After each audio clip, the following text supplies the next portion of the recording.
அனுராதா ஸ்டேஜில் ஏறினார். ஒரு பெரிய சிரிப்புடன் அவர் பேச ஆரம்பித்தார். எல்லாரும் கொஞ்சம் அமைதியா இருங்க. இப்ப சந்தனா தியானா மீடியா கூட சக்சஸ்ஃபுல்லா நடந்த பிசினஸ் டீலிங்கோட சீக்கிரட்டை பத்தி நம்ம கூட ஷேர் பண்ணிக்க போறா. சந்தனா, ஸ்டேஜுக்கு வாமா. நீ எப்படி அதை சாதிச்சேன்னு எங்க எல்லார்கிட்டையும் சொல்லு. அதை பத்தி தெரிஞ்சுக்க நாங்க ரொம்ப ஆர்வமா இருக்கோம் என்றார். எல்லோருடைய பார்வையும் இப்பொழுது சந்தனாவின் மீது இருக்க பதட்டத்துடன் எழுந்து நின்றவள் ஸ்டேஜுக்கு செல்லவில்லை. நின்ற இடத்திலிருந்தே ஒரு கூச்சத்துடன் பாட்டியை பார்த்து அவள் பேச தயாரானாள். அதுல சீக்ரெட் எல்லாம் எதுவும் இல்லை பாட்டி. நான் போன அன்னைக்கு கம்பெனியோட சிஇஓவை பார்க்க முடியல. அவரோட பர்சனல் செக்ரட்டரி தான் எல்லா டீலிங்ஸையும் பேசி முடிச்சு என்கிட்ட அக்ரிமெண்ட்ல சைன் வாங்கிக்கிட்டாங்க. உண்மையிலேயே இது ரொம்ப அநியாயம்.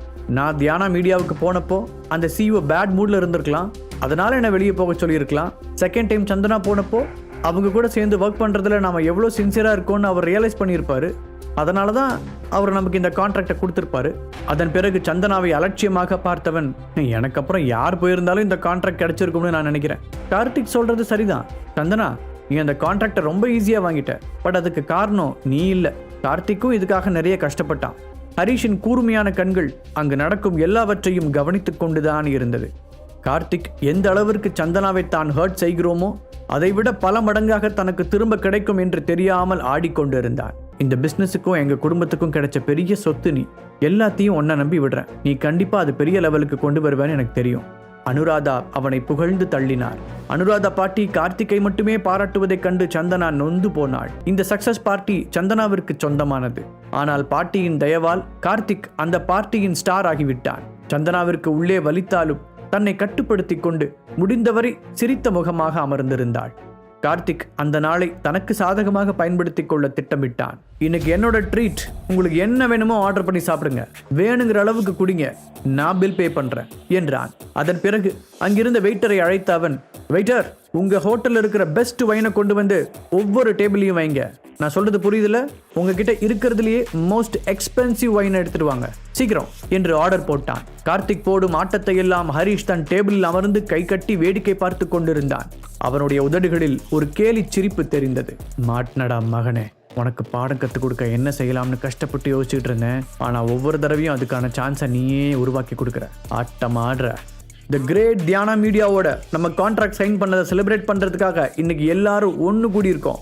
இன்னைக்கு ராத்திரி நீங்க எல்லாரும் எந்த கவலையும் இல்லாம சந்தோஷமா என்ஜாய் பண்ணுங்க. மிச்சம் எல்லாத்தையும் நான் பாத்துக்கிறேன். அவனுடைய கண்கள் மங்கலாக தெரிந்தது. தன்னுடைய பர்ஸில் இருந்து ஒரு கார்டை எடுத்தவன் வெயிட்டரை அழைத்து, பில் கட்டுறதுக்கு இந்த கார்டை யூஸ் பண்ணிக்கோங்க. ஹரிஷ், உன்கிட்ட காசு இருக்கா? நீ சாப்பிட்டதுக்கு உன்னால பே பண்ண முடியாதுன்னு மட்டும் சொல்லிடாத. அப்புறம் இன்னும் செலவுக்கு உன் பொண்டாடி கிட்ட தான் பிச்சை எடுத்துட்டு இருக்கியா என்று மோசமாக பேசினான். Karthik sir, I'm very sorry. இந்த கார்டில் இன்னைக்கு நைட்டுக்கான பில் மொத்தத்தையும் பே பண்ற அளவுக்கு அமௌண்ட் இல்லை என்றார். என்ன விளையாடுறீங்களா? இந்த கார்டோட லிமிட் என்னன்னு தெரியுமா? கிட்டத்தட்ட 85 lakhs. இன்னைக்கு நைட்டுக்கான பில்லை பே பண்ணுறதுக்கு இந்த அமௌண்ட் பத்தாதுன்னு என்கிட்டயே வந்து சொல்கிறீங்களா? சாரி சார், நான் உங்களுக்கு இன்ஃபார்ம் பண்ண மறந்துட்டேன். இன்னைக்கு உங்களோட பில் அமௌண்ட் 1,75,00,000 என்றார். அதை கேட்டு கார்த்திக்கிற்கு ஹார்ட் அட்டாக் வராதது உண்மையில் அதிசயம்தான். What, 1 crore? One night டின்னருக்கா?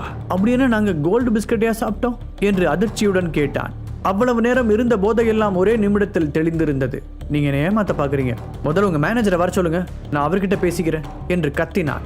தன்னுடைய இருக்கையை விட்டு எழாமல் அமர்ந்திருந்த ஹரிஷ் ஒரு வார்த்தை கூட பேசாமல் அங்கு நடப்பதை வேடிக்கை பார்த்தான். இங்க என்ன பிரச்சனை? திடீரென்று ஒரு குரல் கேட்கவும் அங்கிருந்த எல்லோரும் திரும்பி பார்த்தார்கள்.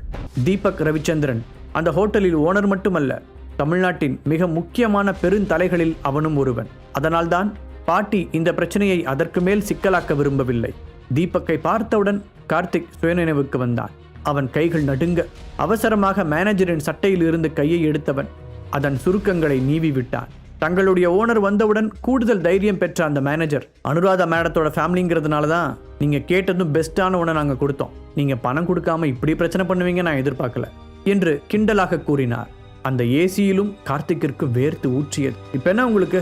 அந்த பில் அமௌண்ட்டை செட்டில் பண்ணணும், அவ்வளோதானே? அப்படி கொடுக்காமலாம் நாங்கள் எங்கேயும் ஓடிட மாட்டோம் என்றவன் திரும்பி பாட்டியை பரிதாபமாக பார்த்தான். பாட்டி ப்ளீஸ் என்று அவன் கெஞ்சலாக கேட்க ஒரு பெரு மூச்சை விட்ட அனுராதா தீபக்கை திரும்பி பார்த்தார். இப்போ நடந்தது எங்களோட தப்பு தான், நாங்கள் உடனே பில் அமௌண்ட்டை செட்டில் பண்ணிடுறோம் என்றார். அதன் பிறகு தங்களுடைய ஃபேமிலி மெம்பர்ஸை பார்த்த அவர், கார்த்திக்கே மொத்த அமௌண்ட்டையும் செட்டில் பண்ணிட்டோன்னு நம்ம அமைதியாக வேடிக்கை பார்த்துட்டு இருக்க முடியாது. ஸோ நீங்கள் ஒவ்வொருத்தரும் 2 lakhs தாங்க, மிச்சத்தை நானும் கார்த்திக்கும் பே பண்ணிக்கிறோம் என்றார். எல்லோரும் சரி என்று தலையாட்டினார்கள். அதை தவிர அவர்களுக்கு வேறு வழியும் இல்லை. அவ்வளவு நடந்த பிறகும் கொஞ்சம் கூட திருந்தாத ஜென்மமான கார்த்திக் சந்தனாவை பார்த்து, ஏன் சந்தனா அப்செட்டா தெரியுற? உங்ககிட்ட 2 lakhs கூட இல்லையா? அப்புறம் என்ன தைரியத்தில் இந்த ஹோட்டலுக்குள்ள வந்த என்று கேட்டான். கார்த்திக்கின் மோசமான பேச்சால் அங்கிருந்த எல்லோரும் தன்னையே பார்ப்பதை கவனித்து சந்தனா கூனி கூறுகி நின்றாள். வார்த்தை அளந்து பேசு கார்த்திக். எங்க கிட்ட அந்த அமௌண்ட் இல்லைன்னு உங்ககிட்ட வந்து சொன்னோமா? அதெல்லாம் தேவையான அளவு எங்க கிட்ட அமௌண்ட் இருக்கு. நீ போய் உன்னோட பிரச்சனையை சரி பண்ற வழி பாரு. ஹரிஷின் கம்பீரமான குரல் இந்த பார்ட்டி ஹால் முழுவதும் எதிரொலித்தது. ஹரிஷ் அந்த ஹோட்டல் ஓனர் தீபக்கிற்கு முதுகு காட்டி அமர்ந்திருந்தான். அதனால் அவர் அவனை கவனிக்கவில்லை. இப்போது ஹரிஷின் வாய்ஸை கேட்டவுடன் அவருடைய முகத்தில் ஒரு சர்ப்ரைஸான ரியாக்ஷன் தெரிந்தது. எக்ஸ்கியூஸ் மீ, நீங்க யாருன்னு நான் தெரிஞ்சுக்கலாமா? தீபக் மிக மெதுவான குரலில் கேட்டார். அவருடைய குரலில் லேசான நடுக்கம் தெரிந்தது. மற்றவர்களுக்கு அந்த வித்தியாசம் புரியாவிட்டாலும் ஹரிஷுக்கு தெரிந்தது. ஆனாலும் அவன் திரும்பாமலேயே இருந்தான். தீபக் திடீரென்று ஹரிஷின் மீது இன்ட்ரெஸ்ட் காட்டுவதை பார்த்த கார்த்திக் ஹரிஷ் பேசியது அவரை காயப்படுத்தி விட்டது என்று தப்பாக கணக்கு போட்டான். தீபக் ப்ளீஸ், நீங்க கோபப்படாதீங்க. இவன் எங்க ஃபேமிலி மெம்பர் கூட கிடையாது. எங்க ஃபேமிலியில கல்யாணம் பண்ணிக்கிட்டு வந்திருக்கான், அவ்வளவுதான். உங்களுக்கு அவனை பிடிக்கலனா நீங்க என்ன வேணாலும் செய்யலாம் என்றான். அதை கேட்டு தீபக் அவனை வெறுப்பாக பார்த்து கொண்டிருந்த போதே ஹரிஷ் எழுந்து தீபக்கை பார்த்து அமைதியாக திரும்பி நின்றான். அவனை பார்த்தவுடன் தீபக்கின் முகத்தில் விவரிக்க முடியாத ஒரு உணர்வு போராட்டம் நடந்தது. வேகமாக ஓடி சென்று ஹரிஷை கட்டி அணைத்தவர், இது நிஜமாவே நீங்க தானா? என்னால நம்பவே முடியல. எப்படி இருக்கீங்க பாஸ் என்று எக்ஸைட்மெண்ட்டுடன் கேட்டார். ஹரிஷை பார்த்த தீபக்கின் முகத்தில் ஒரு பியூரான ஹாப்பினஸ் தெரிந்தது. உங்களை பார்த்து எத்தனை வருஷமாச்சு? எப்படி இருக்கீங்க பாஸ்?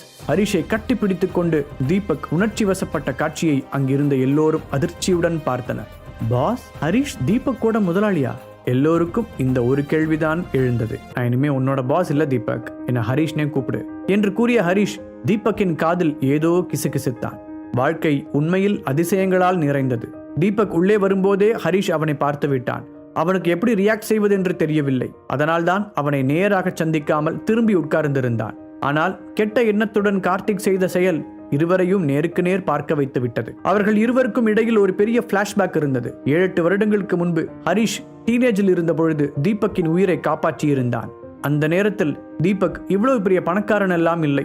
அவனுக்கு சின்ன சின்ன குற்றங்களில் ஈடுபடும் கிரிமினல்களோடு தொடர்பு இருந்ததால் சில எதிரிகளும் உருவாகி இருந்தனர். ஹரிஷ் முதல் முறையாக தீபக்கை பார்த்தபோது சில ரவுடிகள் சேர்ந்து அவனை உயிர் போகும் அளவிற்கு அடித்துக் கொண்டிருந்தனர். எப்பொழுதும் தன்னுடைய 2 பாடிகார்டுகளுடன் வலம் வரும் ஹரிஷ் மட்டும் அப்பொழுது எதேச்சையாக அந்த பக்கம் வரவில்லை என்றால் அன்றைக்கே தீபக் இறந்திருப்பான். இன்றைக்கு இவ்வளவு பெரிய 5 ஸ்டார் ஹோட்டலின் ஓனராக அவன் உருவாகி இருக்க மாட்டான். ஹரிஷ் அவன் உயிரை காப்பாற்றிய பிறகு இருவரும் ஃப்ரெண்ட்ஸாக பழகத் தொடங்கி இருந்தனர். அப்பொழுது தீபக் தன்னுடைய பழைய மோசமான வாழ்க்கையை விட்டு வெளியே வந்து புதிதாக ஒரு தொழில் தொடங்க வேண்டும் என்று ஆசைப்பட்டான். ஆனால் அவனிடம் தேவையான பணம் இல்லை. ஹரிஷ் தான் அவனுக்கு லட்சக்கணக்கில் பணம் தந்து உதவினான். அந்த பணத்திற்கு ஈடாக அவன் தீபக்கிடம் எதையுமே எதிர்பார்க்கவில்லை. ஹரிஷின் ஃபேமிலி பேக்ரவுண்டிற்கு அந்த அமௌண்ட் ஒரு பெரிய விஷயம் இல்லை என்றாலும் அதை சும்மா தூக்கி கொடுத்து விட யாருக்கும் மனம் வந்து விடாது. ஹரிஷ் அதை மிகச் சாதாரணமாக செய்தான். ஹரிஷ் தீபக்கை பார்க்காத இந்த 6-7 வருடங்களில் அவன் அடைந்திருக்கும் உயரம் உண்மையிலேயே ஹரிஷை அதிர்ச்சி அடைய செய்தது. தீபக் ஹரிஷிடமிருந்து பணம் கிடைத்த பிறகு தன்னுடைய பழைய கெட்ட சகவாசங்கள் அனைத்தையும் கட் பண்ணிவிட்டு வெளியில் வந்தான். முக்கியமாக தன்னுடைய எதிரிகளிடமிருந்து விலகி வாழ்வதற்காக சென்னையை தேர்ந்தெடுத்த அவன் தனி ஆளாக இங்கே வந்து ஒரு புதிய வாழ்க்கையை தொடங்கினான். அவனுடைய ஹார்ட் ஒர்க்கின் பலனாக இன்றைக்கு இவ்வளவு பெரிய லக்ஸூரியஸ் ஹோட்டலை கட்டியுள்ளான். தீபக் உண்மையில் இதற்காக ஹரிஷிடம் தேங்க்ஸ் சொல்ல விரும்பினான். இப்பொழுது இத்தனை வருடங்களுக்கு பிறகு இவர்கள் இருவரும் ஒருவருக்கொருவர் நேரில் சந்திக்கின்றனர். ஹரிஷ் அவனுக்காக செய்த அத்தனையையும் யோசித்து பார்த்த தீபக், பழைய பழக்கத்தை மாத்துறது ரொம்ப கஷ்டம் பாஸ் என்றான். அவர்கள் இருவரும் பழைய கதைகளை பேசுவதில் பிஸியாக இருக்க சுற்றியிருந்த அனைவரும் இன்னும் அந்த ஷாக்கில் இருந்து மீள முடியாமல் அவர்களையே பார்த்து கொண்டிருந்தனர். அனுராதா ஃபேமிலியை பொறுத்தவரை ஒன்றுக்கு உதவாத ஹரிஷை சென்னையின் பவர்ஃபுல்லான ஆட்களில் ஒருவனான தீபக் பாஸ் என்று அழைத்ததே பெரிய அதிர்ச்சிதான். அவர்கள் இருவருக்கும் எப்படி ஒருவரை ஒருவர் தெரிந்திருக்கும் என்று அவர்கள் யோசித்துக் கொண்டிருந்தார்கள். ஓகே தீபக், வெயிட்டர் இங்க கொஞ்சம் கூப்பிட்டேனா? எங்களோட 2 டேபிள் பில்லான 4 lakhs நான் பே பண்ணிடுறேன். பாக்கெட்டில் இருந்து கார்டை எடுத்த ஹரிஷ் தன்னுடைய ஃப்ரெண்டிடம் கேட்டான். அதை கேட்டு வேகமாக மறுத்து தலையாட்டிய தீபக், பாஸ் என்ன பாஸ், உங்ககிட்ட போய் நான் பில் வாங்குவேனா? நீ முதல்ல அந்த கார்டை உள்ள வைங்க என்றான். பின்பு மேனேஜரிடம் திரும்பிய தீபக், இவரோட பில்லை மொத்தமாக லெஸ் பண்ணிருங்க. இன்னைக்கு மட்டும் இல்ல, ஃபியூச்சர்ல அவர் என்னைக்கு இந்த ஹோட்டலுக்கு வந்தாலும் எல்லாமே ஃப்ரீ தான். இதை நல்லா ஞாபகம் வச்சுக்கோங்க என்று உத்தரவிட்டான். தீபக்கையே கொஞ்ச நேரம் உற்று பார்த்த ஹரிஷ் ஏதோ பேசுவதற்காக வாயை திறக்க தீபக் அதை புரிந்து கொண்டான். பாஸ், நீங்க என்ன சொல்ல போறீங்கன்னு எனக்கு புரியுது. வேணா இப்படி பண்ணலாமா? உங்களுக்கு நான் 50% டிஸ்கவுண்ட் தரேன். இதை நீங்க கண்டிப்பா வேணாம்னு சொல்லக்கூடாது என்று கேட்க ஹரிஷால் அதற்கு மேல் மறுக்க முடியவில்லை. அவன் அமைதியாக நின்றான். மேனேஜர், இவரோட பில் அமௌண்ட்ல 50% லெஸ் பண்ணி நியூ பில் எடுத்துட்டு வாங்க என்று தீபக் கூற, தீபக் சார், எங்களோட ஹரிஷ் மாப்பிள்ள உங்களோட ஃப்ரெண்டுன்னு எங்களுக்கு தெரியாது. நாங்கள் எல்லா பில்லையும் சேர்த்து மொத்தமாக கட்டுற பட்சத்தில் எங்களுக்கு அந்த டிஸ்கவுண்ட் கிடைக்குமா என்று கண்களில் பேராசை மின்ன கேட்டார். தீபக் பாட்டியை பார்த்து அமைதியாக சிரித்தான். எனக்கும் கொடுக்கணும்னு தான் ஆசை அனுராதா மேடம். ஆனால் என்ன பண்ணுறது, கொஞ்ச நேரத்துக்கு முன்னாடி தான் உங்களோட பேரை உங்கள் ஃபேமிலிக்கும் என் ஃப்ரெண்டுக்கும் எந்த சம்மந்தமும் இல்லைன்னு சொல்லிட்டாரு. அப்புறம் எப்படி நான் உங்களுக்கு டிஸ்கவுண்ட் தர்றது? நீங்கள் உங்கள் ஃபேமிலியோட பில்லை தனியாக பே பண்ணி தான் ஆகணும் என்று அந்த ஃபேமிலி என்ற வார்த்தையில் அழுத்தம் கொடுத்து கூறினான் தீபக். அதை கேட்டு அனுராதாவின் முகம் உறைந்தது. தீபக் அவர்களுக்கு டிஸ்கவுண்ட் தரப்போவதில்லை என்பது அவருக்கு புரிந்துவிட்டது. இந்த கார்த்திக் இன்னைக்கு எல்லாத்தையும் சொதப்பி வச்சிட்டான். முதல் முறையாக கார்த்திக்கை வெறுப்பாக பார்த்தார் அனுராதா.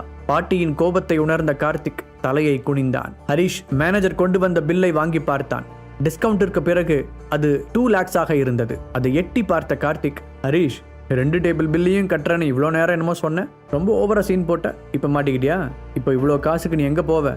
இந்த பில்லை நீ எப்படி பே பண்ற நானும் பார்க்குறேன் என்று நக்கலாக கூறினான். தீபக் ஹரிஷிற்கு மட்டும் 50% டிஸ்கவுண்ட் கொடுத்து விட்டு அவனுக்கு தர மறுத்தது கார்த்திக்கிற்கு வயிற்றெரிச்சலை கிளப்பி விட்டு இருந்தது.